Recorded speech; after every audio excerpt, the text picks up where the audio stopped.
साथियों, कोई भी कलाकार हो, किसी भी कला से संबंधित हो, उसमें सौंदर्य बोध, पैनी दृष्टि, अभ्यास और विस्तार निहित होता है। सौंदर्य बोध सीधे आत्मा से, भीतर से आई वहाँ की ध्वनि है। कलाकार और कला की सराहना करने वाले दोनों के लिए ये अभ्यास के बिना संभव नहीं है। प्रतिभा हासिल करनी पड़ती है। कला प्रैक्टिकल का विज्ञान है, करने से ही आता है। विस्तार से तात्पर्य है उड़ान। कलाकार जब प्रस्तुति देता है तब सोचता या जानता है, सबकॉन्शियस माइंड से ये प्रस्तुति जब शुरू होगी, चाहे किसी भी कला में, किसी भी कलाकार की कहाँ तक जाएगी या कहाँ जाकर ठहरेगी, वो पहले से नहीं जानता। उसके जो भीतर है उसका बाह्य स्वरूप उसकी स्वयं की साधना पर निर्भर होता है। प्रकृति और सौंदर्य में बुध, शुक्र, गुरु, चंद्र को देखते हुए पिछली 2 वीडियो बनाई थी उदाहरण सहित। आशा है आप सबने देखी होगी। आज उसमें सूर्य को भी जानते हैं। सब जानते हैं बुध जब अपने मित्र सूर्य के साथ बैठता है तो बुधादित्य योग बनाता है। सूर्य से हम गणित भी देखते हैं, यानी जोड़ घटाना, गिनती, मात्रा, वजन, उसका कला से भी संबंध है। नृत्य हो, गायन हो, पेंटिंग हो, चित्रकारी हो, चित्र हो, सबका एक मापक, मीटर या पैरामीटर या एक ग्राफ होता है। एक स्ट्रक्चर होता है या फार्मूला, कोड, कुछ भी कहें, अपने अपने हिसाब से समझ गए होंगे आप लोग।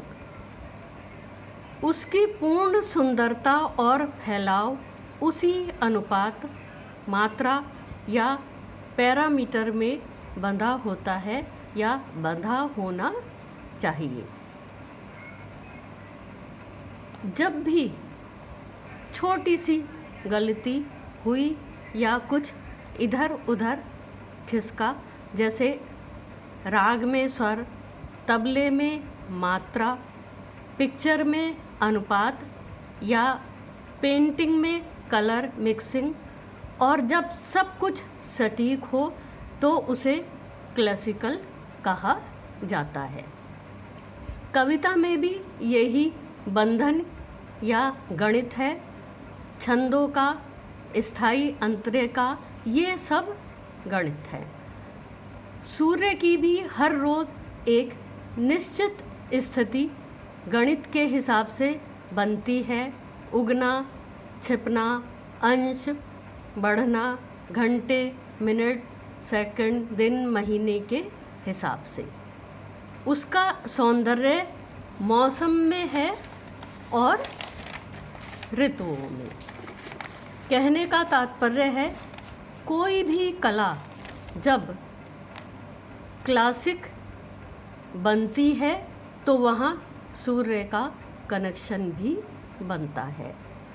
और ऐसी शख्सियतों को कुदरत स्वयं चुनती है।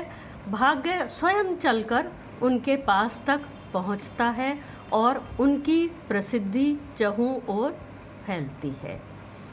बिना सूर्य के प्रसिद्धि का दायरा बहुत बड़ा नहीं हो सकता साथियों। आप जान गए होंगे मैं किन की बात करने जा रही हूँ। 26 अप्रैल 2026 को father of the photo journalism के रघु राय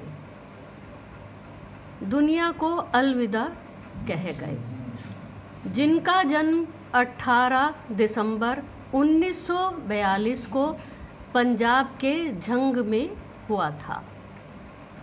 छोटा सा कस्बा और उनकी करियर की शुरुआत हुई द टाइम्स अखबार लंदन में उनकी पहली फ़ोटो छपने से पूरे आधे पेज पर सीधे कैमरे में झांकता एक छोटा सा गधे का शावक, समझ, सौंदर्य और गणित का सरल सा दिखने वाला पैनी दृष्टि का कमाल। उनकी कुंडली में धनु राशि में सूर्य, बुध और शुक्र एक साथ। बांग्लादेशी मुक्ति युद्ध और शरणार्थियों पर उनके शानदार फोटोग्राफ्स के लिए 1972 में पद्म श्री से और 2017 में लाइफ टाइम अचीवमेंट अवार्ड से सम्मानित किया गया। वो बहुत बड़ी मिसाल है इस बात की, एक छोटी सी तस्वीर पूरी दुनिया पर छा सकती है अपने मैकेनिज्म के सहारे, और वो भी तब जब कैमरे में 3 या 4 फीचर हुआ करते थे। रघु सर को भावपूर्ण श्रद्धांजलि। इसी के साथ आज की बात को यहीं विराम देती हूँ।